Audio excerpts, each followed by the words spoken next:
Norway, Belgium, Sweden, Egypt, Switzerland, Brazil, Greece, North Macedonia, Georgia, Estonia, Denmark, Sri Lanka. I would also like to point out that these data changes constantly, and we will use our internet portals to inform all those who are going to leave the country or are staying abroad at the moment, or are in transfer in that countries. I have a request for tourist agencies and the media to follow this information and inform all concerned of that. I'll briefly touch the situation in Italy. We get a lot of requests in that regard. I would like to consider the large number of Russian citizens who go to Italy or live there. There are about 45,000 of them. Over the past 2 weeks, the number of confirmed cases of infection has reached 453, including 12 lethal cases.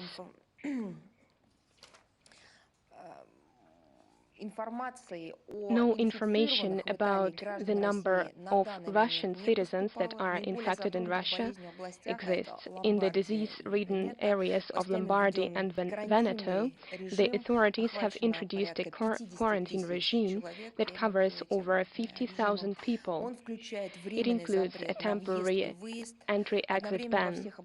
At the same time, the north of the country also introduced restrictive measures, cancelling classes and mass events. Moreover, tourist objects, museums, theaters, cinema theaters, and exhibitions are closed to visitors. Business activities are halted. The government intends to extend some of these restrictions to the national level. First and foremost, it has to do with the mass events held in Italy. We see a deficit of certain foods, medicine, masks, and disinfectants. We discuss it in such great detail because we receive a lot of requests and questions. The aviation connection is not halted between our countries. The ministry, and I remind you that yesterday we published a lengthy comment in that regard, but I reiterate that the ministry recommends to Russian citizens to refrain from traveling to Republic of Korea, Iran, and Italy unless it's absolutely necessary. When they travel to countries where there are cases of coronavirus infections, people need to consider the situation, take enhanced precautions, and follow hygiene rules, and consider Rospotrebnadzor recommendations, avoid crowded public areas, and if symptoms appear, immediately address to medical institutions to be diagnosed and treated in a timely manner. Our foreign missions in countries where such virus outbreaks were noticed take necessary precautions to ensure the safety of their employees and Russian citizens in those countries. These missions consider the situation in the country of stay. Once again, I'd like to draw your attention and the attention of the citizens who plan their foreign trips to the necessity to buy medical insurance. In this situation, it is particularly relevant. I would also like to point out that our information is just an addition to the information that is published by the official task force that was created in Russia by the government. And now we proceed to other topics. I would like to comment on the current situation in Syria. We see that Idlib has turned into a foothold of the terrorist alliance Hayat Tahrir al-Sham. One of the reasons behind the deterioration of this situation is the non-compliance with the Russian-Turkish memorandum dated 17th September 2018. Despite the ceasefire declared on January 9th, the terrorists continued to shell localities and government troops. Over this period, we've noted over 1,800 shellings and more than 630 attacks with the use of heavy weapons that killed over 160 and injured around 350 civilians. The number of military casualties is even higher, over 450 dead and over 1,100 injured. Moreover, terrorists have undertaken 10 attacks against Russian military facilities, including shelling Hmeimim using MLRS 2 times. Attacks on Syrian positions by Turkish units are also seen. Since February the 3rd, over 20 and were killed and over 40 Syrian troops were injured. These attacks were carried out in areas where terrorists made attempts to engage government forces. The Syrian army has to retaliate, and with the support of the Russian aerospace forces, it carried out the Dawn of Idlib operation against the entrenched in the de-escalation zone terrorists. Today in Ankara, we will see the continuation of the consultations between the Russian interagency delegation and the Turkish representative on a broad range of issues that have to do with the normalization of the Idlib situation. Thanks to the successful actions of the Syrian governmental army against terrorists in the Idlib de-escalation zone, for the first time in a long while, the Damascus-Aleppo highway has been reopened to civil transport. Syrian authorities also intend to finish the restoration of railroad communication between Homs, Hama, and Aleppo. In February, the Syrian army fully liberated the town of Aleppo and its suburbs from terrorists. It allowed to proceed to the re-establishing of peaceful life without delay. After an 8-year break, the international airport received the first passenger flight from Damascus. In the near future, air service between Aleppo and Cairo will be resumed. We see that Syria is reintegrating into the international community. On the 21st of February, the Syrian governmental delegation took part in the 14th plenary session of the Parliamentary Assembly of the Mediterranean in Athens. Over 20 Syrian companies took part in the Abu Dhabi International Food Exhibition that took place in February. I would also like to comment on the initiative of the African Union to place a mission of military observers in Libya. We welcome the remarks of the African Union leaders after the summit of that structure in Addis Ababa about its readiness to deploy a group of military observers to Libya to monitor the ceasefire regime should such agreements be made by the parties to the Libyan conflict. We believe that the activity of military observers of the African Union should be closely coordinated with the UN, given the leading role of this global organization in Libyan settlement, and a major contribution to the efforts of the international community to the normalization of the situation in Libya, as well as a testimony to the AU's full commitment to the African Solutions to African Problems principle. We believe that the AU's full involvement into the situation in Libya will contribute to the resolution of the task to put an end to military conflicts on the African continent, and will also help combating terrorist threat in the Sahara-Sahel region, and will create salubrious circumstances for the development of African states. And now we proceed to yet another topic in another region. I want to cite the remarks of a high-ranking official that was made a couple of years ago, February 2017. The Commander-in-Chief of NATO forces in Afghanistan, John Nicholson, and by the way, I remember that we commented on that, not these remarks specifics, but his similar remarks. In his interview to the Afghan service of the Voice of America, this free and democratic and unbiased, non-propagandist media, he said, and now I quote, Yes, Russia truly supports and tries to legitimize the Taliban. The scale of that support is hard to define, but the problem is that by supporting Taliban, they help the group that justifies terrorism and prepares terrorists, and so on and so forth in the same style. February 2017. February 2020. This month, in a couple of days, the agreement between the United States of America and the Taliban about the withdrawal of American troops from Afghanistan is planned. What did John Nicholson say about the legitimization of that body and about Russia's attempts to legitimize the Taliban? Probably, they might believe that we have no internet or we don't know how to use the internet. Well, that's not true.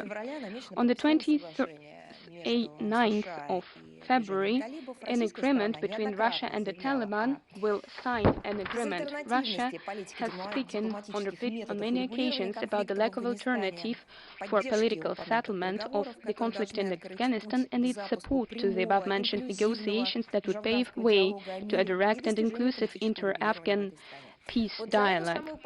This very position is what we were criticized for. They tried to present us as a state that does not support international law and destroys it. Moreover, we were directly accused of supporting international terrorism. I gave you a direct quote for this very position that has prevailed in reality. Special representative of the Russian President for Afghanistan, Director of the Second Asian Department of the MFA, Mr. Kabulov, has been voicing our position on that for many years and defying that. He will take part in the ceremony of signing the American-Taliban agreement as an invited guest. I would also like to say that we will not only consider the remarks of the United States of America regarding the Taliban and Russian position on that. I just want to create a compilation of such remarks because it looks not just funny, it looks like real proof, first, of the instability of the American political system, second, of its constant care for its internal, narrow political and financial economic groups, and third, unpredictability of American foreign policy, which poses direct threats to the existing world order. This list can be continued. The situation in Cameroon. The situation in northwest and southwest provinces of Cameroon remains difficult, and we believe that it's provoked by instability in neighboring areas of Africa and historic reasons as well. Carving up former colonial territories without consideration religious, linguistic, and ethnic traditions of the continent and the region has provoked the emergence of a number of hotbeds of tensions in Africa, and Cameroon is no exception. We call on conflicting parties in Cameroon to show maximum restraint. We believe that resolving internal problems in Cameroon can only be found in substantive national dialogue with the respect for human rights and rule of law. We believe that Cameroonians are capable of resolving the exacerbated problems on their own or, if necessary, with the support of the African Union and sub-regional organizations, including the Economic Community of Central African States. Challenges and threats the Central African region is currently facing are closely interrelated. Destabilization of one country can satellite or cause a chain reaction in the region as a whole and negatively reflect on neighboring states. In assessing the situation in Cameroon, we believe it's important to prevent violation of the difference between crisis prevention and foreign intervention into domestic affairs of that sovereign states. Now about the United Nations. On February the 21st, the United Nations Office of Counterterrorism launched a new initiative to combat supply of weapons to the terrorists. The project was initiated and is in great part financed by Russia. A whole range of relevant United Nations structures and UN member states have actively participated in its elaboration and seek to successfully implement the initiative. At the inauguration, another few countries expressed interest in joining this job. At the same time, foreign partners noted that this initiative presented by Russia was timely and relevant. At the first stage, efforts are going to be focused on providing relevant assistance to Central Asian states.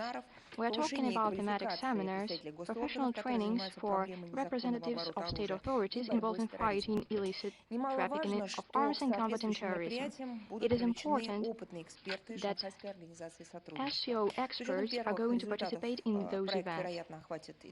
After the first results, the project will probably spread to other regions of the world as well. We hope that it will help us expose flagrant cases of terrorists getting their hands on weapons in Syria and in Iraq. Another topic related to the United Nations, we regularly address it.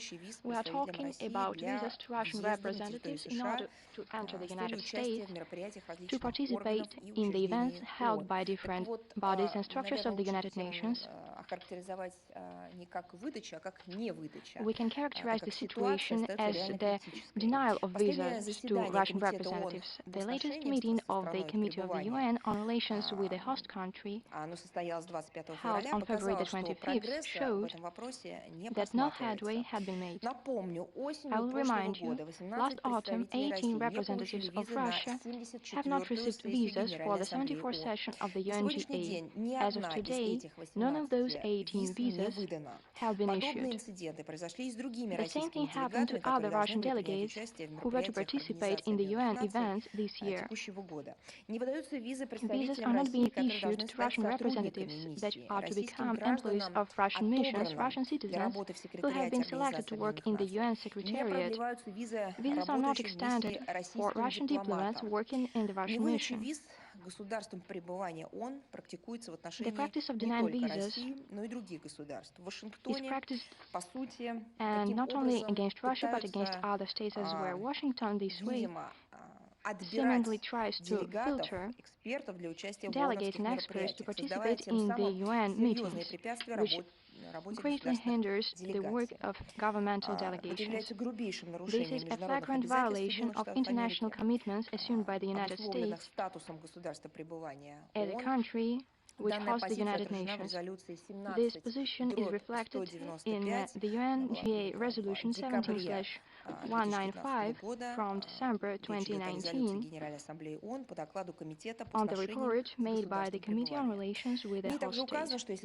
It also indicates that if the situation with the visas is not settled within a reasonable time framework, they might consider an arbitrage envisaged by the agreement between the United States and the United Nations on the central organizations and the headquarters of the UN from 1947. The UN Secretary General has the right to initiate such an arbitrage. It is obvious that the term has already expired, and in this regard we hope that the Secretary General, Mr. Guterres, will take concrete measures in order to initiate an arbitrage over the United States violating their international commitments, stemming from their status as host country of the United Nations headquarters. I want to emphasize that there are all legal grounds to do so. Another topic related to the United States, we're talking about Victor Bout. According to the Russian embassy in the United States, the Russian national was transformed to the Marian prison, not only due to his non-authorized contact with a journalist, as Mr. Bud had claimed, but also his alleged correspondence with another inmate of Iranian descent. According to his lawyer, contact with the media representative was, and I want to draw your attention to this fact, was authorized by the administration of the prison, while the legitimate correspondence of the Russian citizen, by mistake, fell into the hands of another inmate, which is prohibited by the rules of the prison. The lawyer intends to file an appeal and is willing to go to court. From our side, we express our utmost dissatisfaction and outrage by the fact that the prison authorities interrogated Mr. Butza and checked him harshly, allegedly looking for prohibited items and substances. This is something which happens in the American system. When it comes to Russian citizens, this is true abuse. We will not leave such actions without retaliation. But I would like also to draw your attention to the messages that have appeared in recent days regarding Yaroshenko, another inmate who was abducted by the United States, by the authorities of that country, twisting and violating all existing human and legal norms, who have been suffering for many years from different diseases and does not receive any medical assistance, while every medical service is effectively achieved through sending diplomatic notes, letters, and sometimes through publishing relevant statements. Once again, his wife has drawn attention to the deterioration of his health. We will deal with this issue. We are talking about our foreign missions. We call upon American authorities to fulfill their obligations and do everything in their power to make sure that the person who, once again I repeat, was simply imprisoned in an American prison without any legal grounds, as we can see most frequently today in other cases. Our Western partners enjoy finding a system in their practices and actions of other states and draw their conclusions.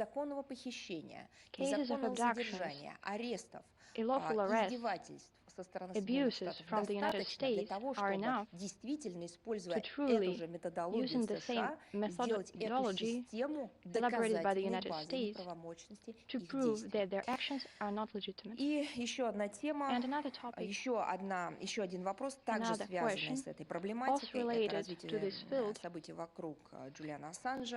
the situation with Julian Assange, it is impossible to understand.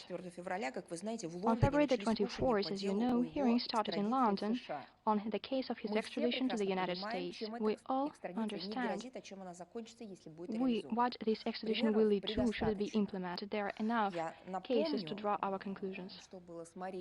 I will remind you what happened with Maria Butina. 170 days in solitary confinement without any grounds whatsoever. The state of Julian Assange is a cause for serious concern. It has been registered by international organizations as dire. And we're not talking about age problems or unstable health. The reason is that he has been subjected to psychological torture for prolonged periods of time. I'm citing international experts. You have to understand it. Right now, we are in the year 2020, and we're talking about a person who, for a long time, was not simply subjected to abuse, but to psychological torture. Local columnists in Britain predict that this will be be a drawn-out process and expect that the verdict will be reached in a few months.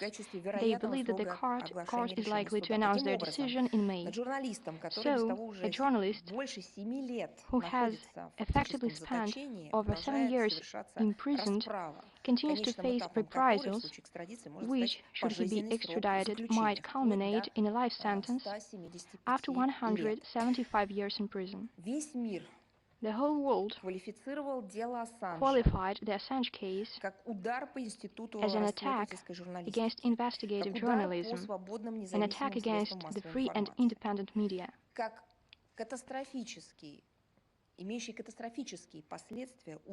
As a disastrous attack against basic human rights. Such punitive measures against a journalist in the 21st century are completely unacceptable, and it is totally disgraceful for the Western countries involved, especially since they call themselves democratic states and free states. The situation was commented upon by the OSCE chairman on the freedom of media, Mr. Desir, and he called upon the authorities not to extradite the journalist. This system has already been put to test by the United States. The conveyor belt is in place and continues to function. Human rights defenders have repeatedly voiced their concerns about the deterioration of health of Mr. Assange.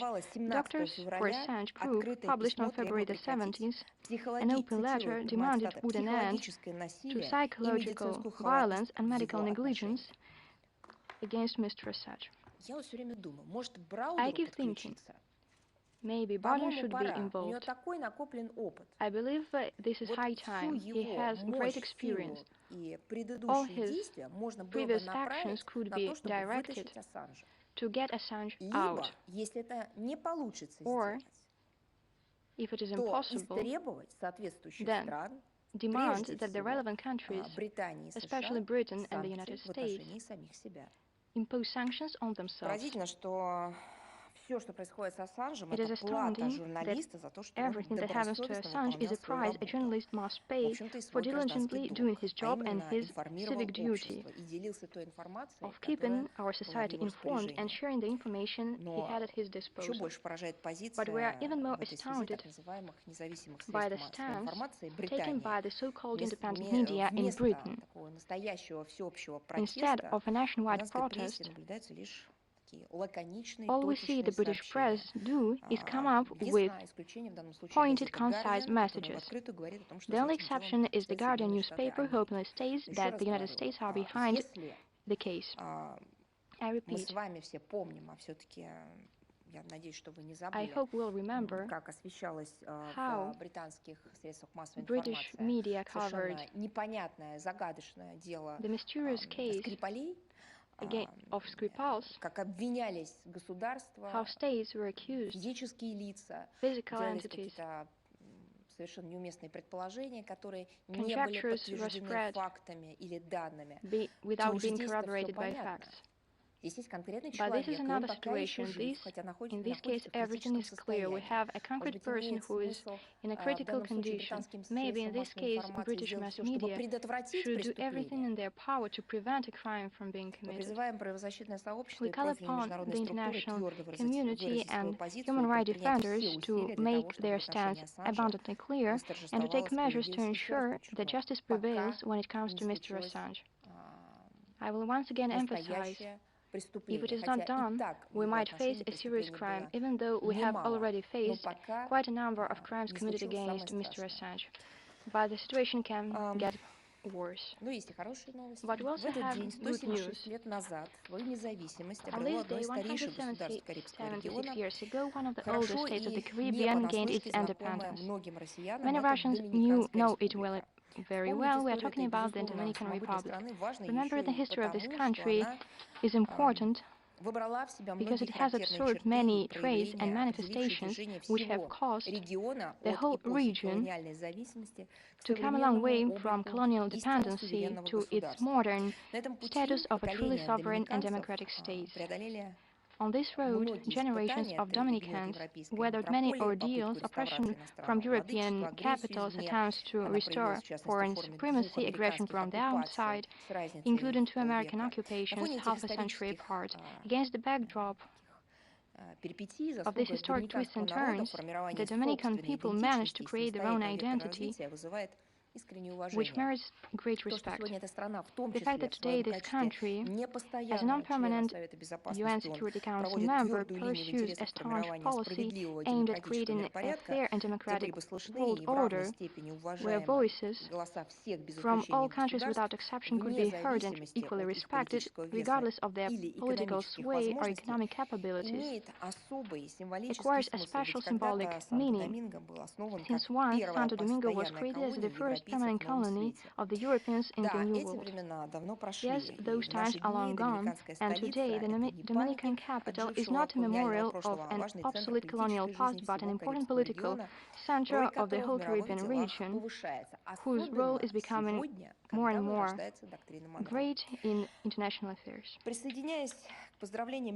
I align myself to the congratulations of the Russian Foreign Minister Sergei Lavrov addressed to his Dominican counterpart, and I would like on behalf of the ministry to wish the peoples of this great country well-being and prosperity. Another topic, we have taken note of the report prepared by a group of politicians regarding the revision of the regional world order in post-Soviet Europe and Eurasia. We also received questions in this field asking us to comment on these materials. I will remind you it was prepared under the auspices of Friedrich Ebert Foundation.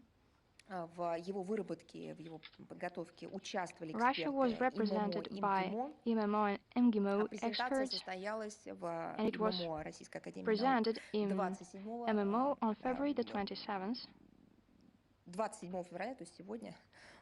meaning today. We are talking about the results of a collective analysis prepared by independent experts from different countries, from the United States, from Russia, from European countries. The report features their personal evaluations, which do not reflect the official stance of any state. I am forced to make this clear, because we have received questions whether it was the official stance. No, it is not the official position. We are talking about independent scientific points of view provided by experts. Taking the topic into account, we believe that the work carried out by experts was useful, even though we cannot agree with some of the conclusions drawn. In this regard, we would like to explain that conceptually and in our practical work, we believe that countries that are called in-between countries, we are talking about 6 former republics located in the western and southern borders of Russia, should not be viewed from the standpoint of geopolitical fighting and influence zones. We believe, which the Russian leadership has repeatedly explained, all those relevantly young independent states are independent subjects of international relations, and we must respect their particularities, their stages of development. This is why foreign recipes, which could predetermine the development of those countries without taking into account their points of views and without considering their position in the international system, are not quite justified. In the principal dimension, we believe that matters of security and development in Europe and Eurasia should be viewed widely, taking into account historic background, interests of peoples and states on our large continent. Security in Eurasia should be common and indivisible. We believe that the most streamlined and promising scenario of world development in our larger neighborhood is the implementation of the Russian president's initiative on creating the Great Eurasian Partnership as a continental shape of cooperation.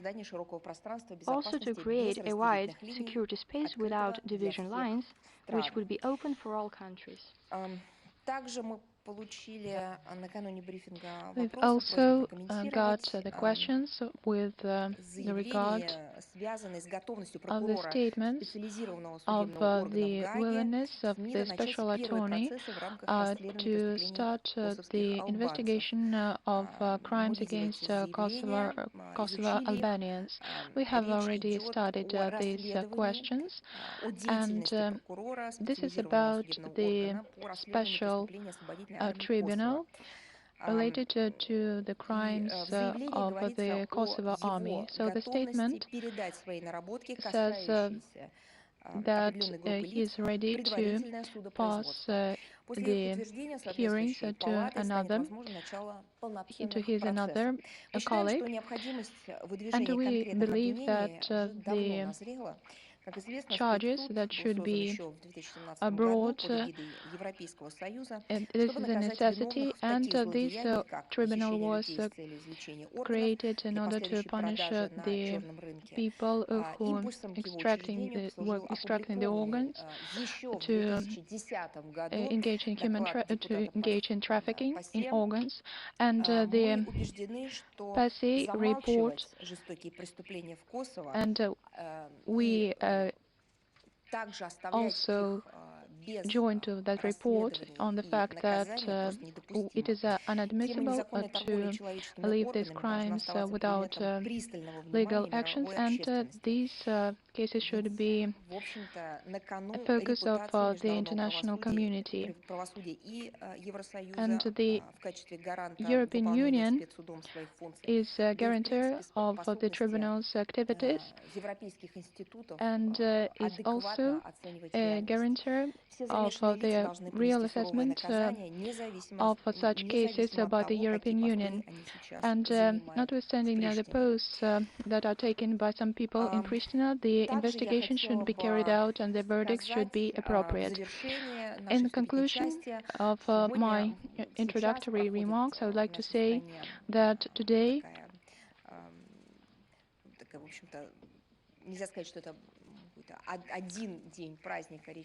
we having a holiday, actually not a one holiday, but a week of holidays, because we can celebrate these dates on a large scale. We speak about the Masleniца festive week. We have positive news about it for you, but we would like also to say that not only you will be celebrating this festivity, but also we will have a very important event organized in the Republic of Bashkortostan. It will be held starting from the 18th of July to the 1st of August, and it will be the World Folkloriada of International Council of Organization of Folklore Festival and Folk Arts. This is a very large event that will be hosted in Russia for the first time. There will be a solemn opening that will take place on the 18th of July in Ufa, and on the 19th of July there will be a parade of guests in their national costumes, and starting from this week the Russian and foreign media representatives can get accreditation on the official website of the 16th World Folkloriada, and 3,000 representatives of 85 countries will have a chance to demonstrate their skills through culture and their popular traditions. And as I've already announced, the gastronomic map project, and in the 2020 year of arts and crafts, will be presented to you, and you can familiarize yourselves with the traditional dishes served during Masleniца. So I'm ready to answer your questions.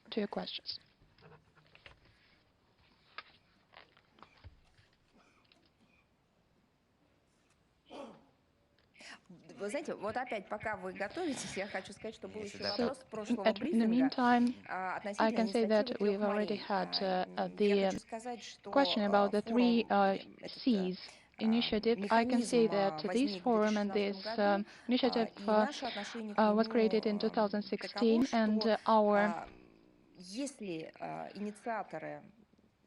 position is that if any initiators see this as a kind of restraint towards Russia, we cannot accept it, and we hope that the activities of this forum will not create additional barriers in Europe, and we will be following the activities of this Central European structure in the future. Yes, Ms. Zakharova, you said that the consultations between Russia and Turkey are still ongoing. They're about Idlib. The Turkish president has recently proposed to meet on the 5th of March this three-party meeting on the crisis. And do you have any details and comments on this forthcoming meeting? I can say that today at 1 p.m. or 12 o'clock, Mr. Peskov said that the meeting of Mr. Putin and Recep Erdogan is not scheduled.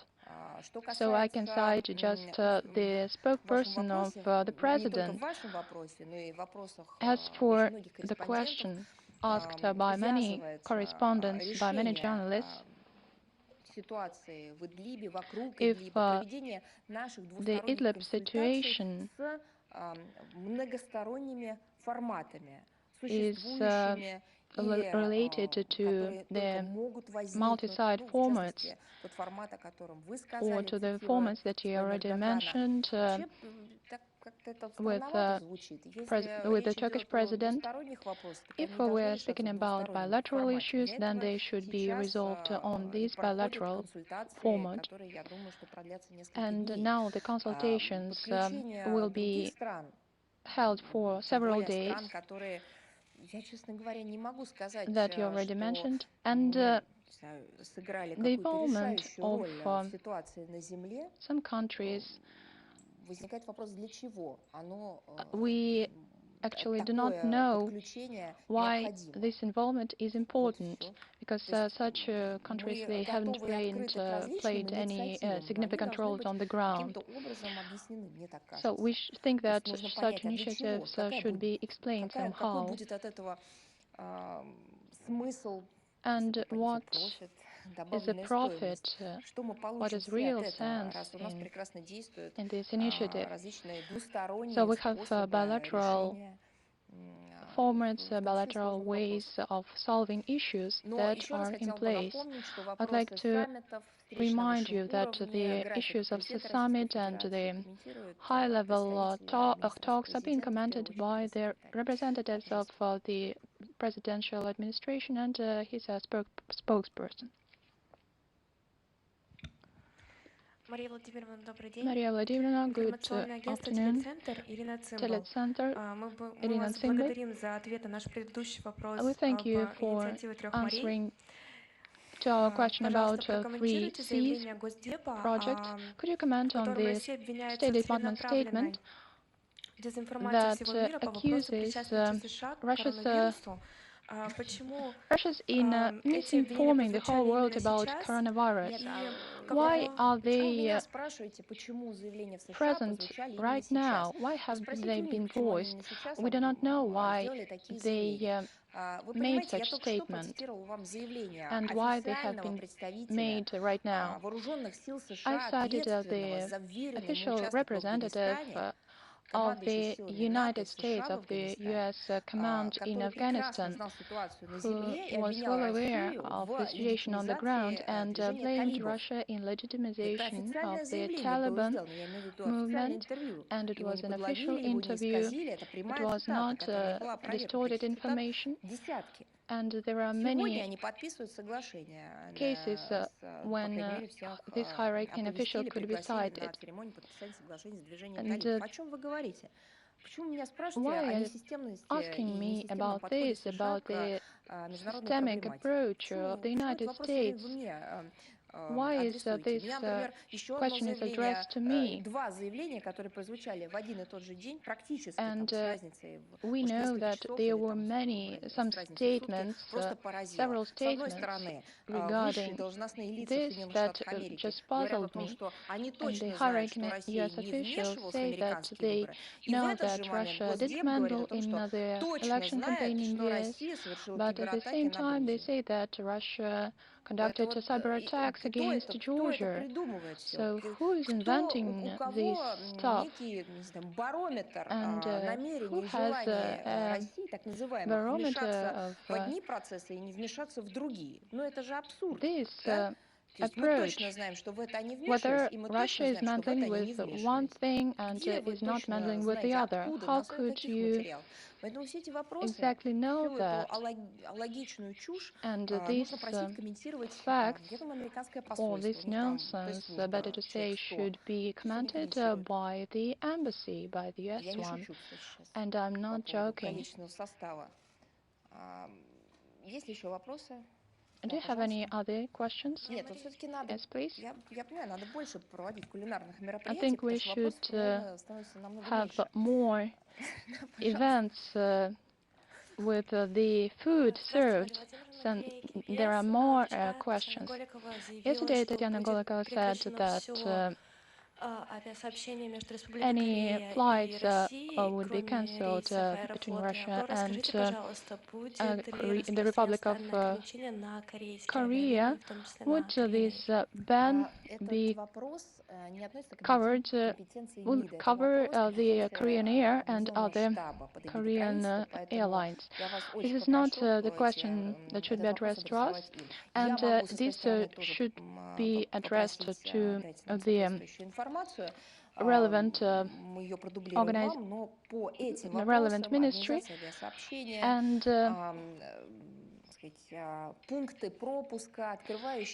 the entry points and the flights,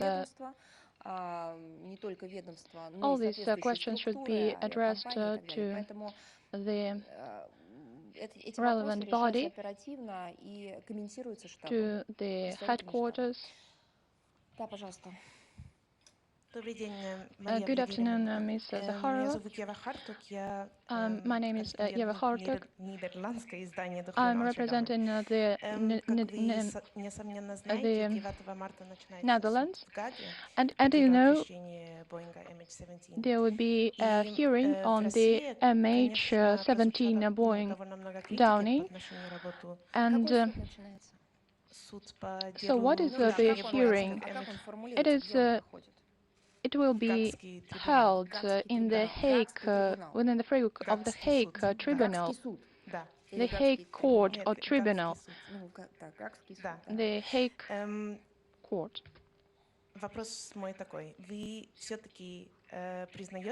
So, do you recognize the legitimacy of this Hague Court, and how do you take the proposals given to Russia? You put me in a very strange position. I should recognize the legitimacy of the court hearings in the Netherlands. It's very strange. Maybe you are asking about specific legal proceedings. Yes, it concerns Russian citizens, actually.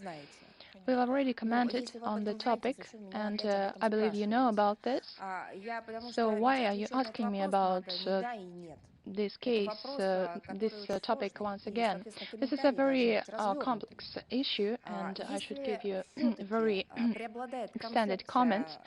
If the concept of a political show prevails, then you can get a very simplistic answers. But if we really wanted to know what happened many years ago, then the answers and the approaches should be serious. We know that, and we already mentioned that we need a whole-scale investigation regarding all the data and all the information that the relevant ministries and the relevant states possess, and also the exchange of this information and the use of the international institutions basing their activities on the international law. Maybe you're not interested in the things I'm saying. You have a definite puzzle and you want to focus on it. But I believe that if we are following this way, we are having and inventing a global fake. And right after this tragedy, during the UN Security Council session, a relevant resolution was taken, and it determined the way and mechanism for undertaking such an investigation. There was nothing that could not be accomplished, and all the mechanisms were based on the international instruments for conducting investigations and international law. So this is the way that should have been followed to find an answer to the question. So it's okay. So the group of the countries selected other methods to this issue. So what do we see?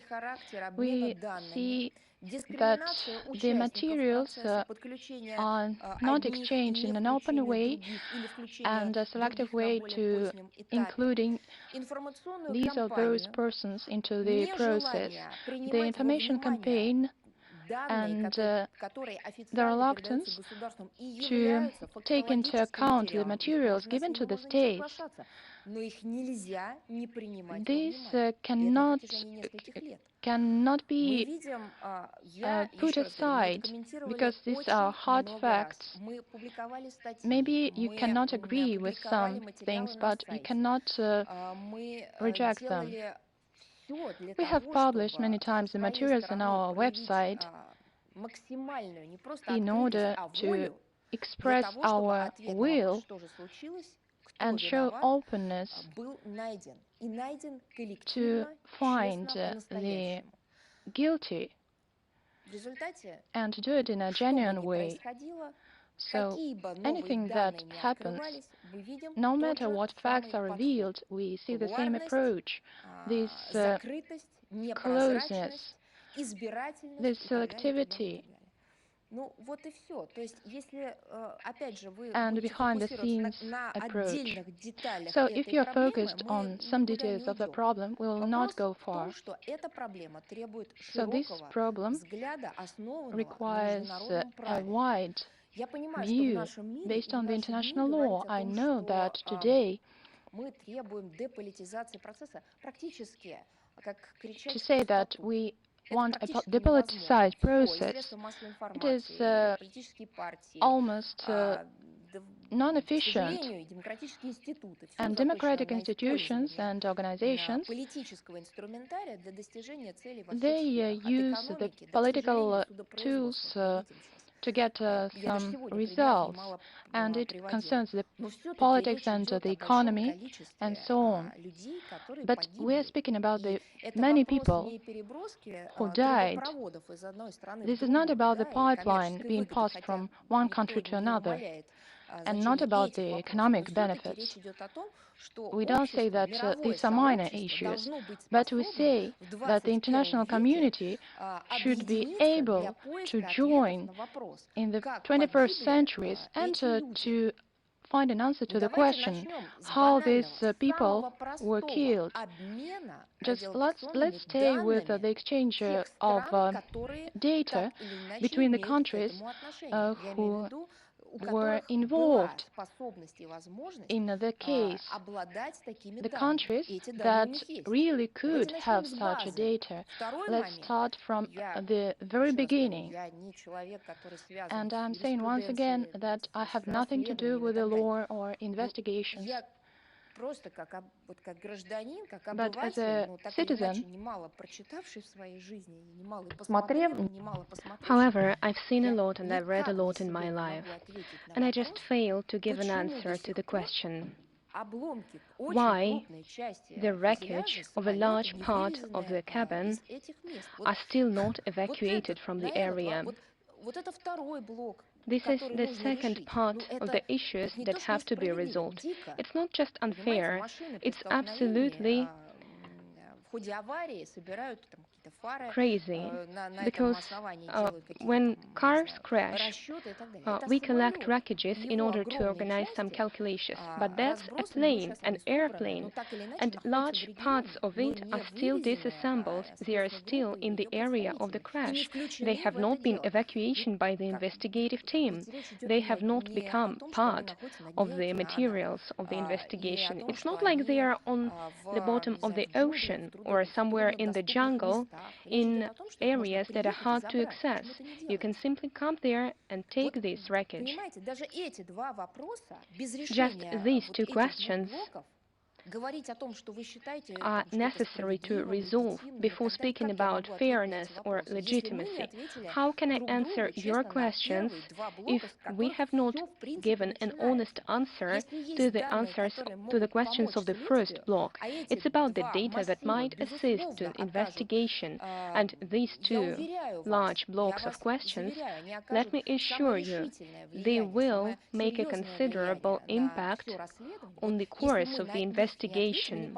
Unless we get answers to these questions, unless we get relevant materials, by we I mean the international community, everything else will depend on the absence of data for these two global blocks. I've heard you. I have a very short follow-up question. It's about the connection of this court case, which is just starting. What do you think it will end with? Are you serious? Wait a minute. You can ask me questions. I can respond to your questions. I can give you a response. It's going to end in something. Those were your words. It's the Western community who show that high-profile events often result in nothing. Aren't you aware of that fact? The world has seen a number of examples of global catastrophes or high-profile murders that have not been investigated yet. I dread to look banal, but we have celebrated the anniversary of Kennedy's murder. And now you're telling me that someday the MH17 crash will be investigated. It's about your approach. If the existing approach prevails, I sincerely doubt that the investigation will result in something. But if it does result in the guilty verdict, is there a chance that these people will serve their sentences in Russia? Do you want me to participate in this illegal dialogue with you? Counter-legal dialogue. Is that what you want? Do you want us to do it the British way, accusing people, passing the verdict right away, and that's it, without any legal groundwork, without any evidence? It's not for me, it's not about me, it's not the way I do. I think it's criminal to think that way. You see, I hope that there are some basic things left in the world that you cannot violate. The presumption of innocence, for example, it cannot be violated. You cannot consider a possible punishment or its realization when there are no materials of the case, when there is no evidence. There are no opportunities to carry out a normal investigation process. In the past, such attempts of wishful thinking were regarded in a negative manner not only by us, but by the Western community as well. How do you want me to respond to that question? How can I maintain that dialogue with you? If these people are found guilty, will they serve their sentence?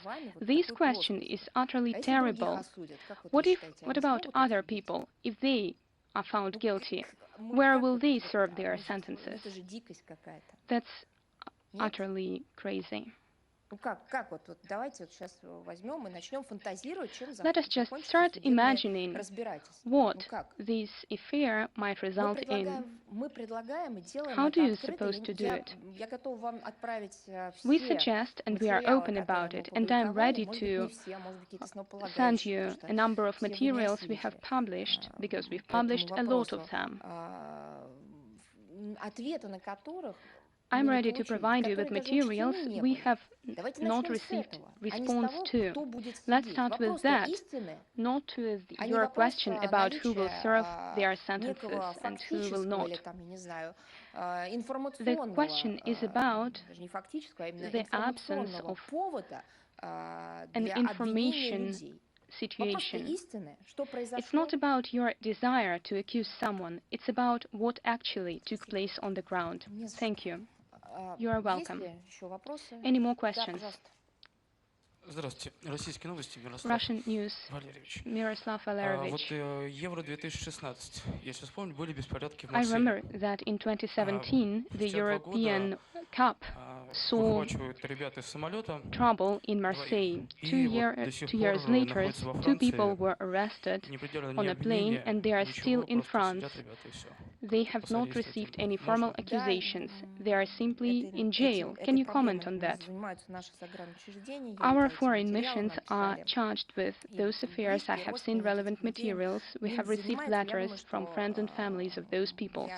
We are occupied with that situation. Maybe during the next briefing I will give you a detailed comment on our actions we have undertaken. My key point is that we will do everything to be more active on that direction. Thank you. Any more questions? If there are none, I invite you to proceed to the food stalls.